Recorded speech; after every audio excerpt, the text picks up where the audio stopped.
Да нема веќе чекање по шалтери, во еднина секој да може да добие документи онлайн, студентите да добијат книги, а мајките полесно да ги запишат децата во градинка.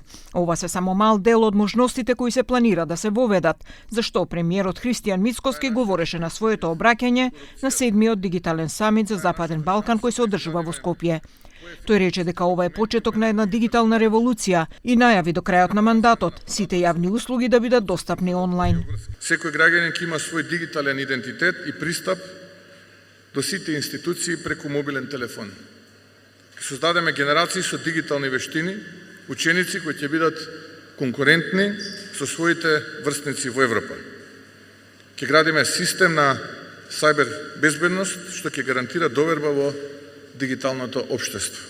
Министерот за дигитална трансформација Стефан Андоновски истакна дека се иницира бесплатен роаминг со земјите од Европа.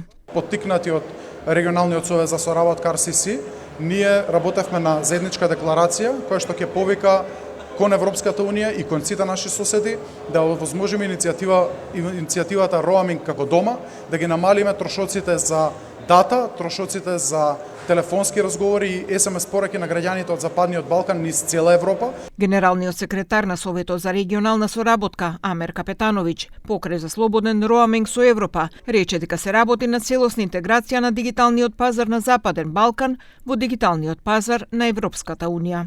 Радимо такоđe на uspostavljanju digitalnih novčanika na Zapadnom Balkanu, povezivanju digitalnih novčanika, odnosno te vrste interoperabilnosti unutar Zapadnog Balkana i na kraju cilj nam je da se uvežemo sa zajedničkim digitalnim tržištem Evropske unije.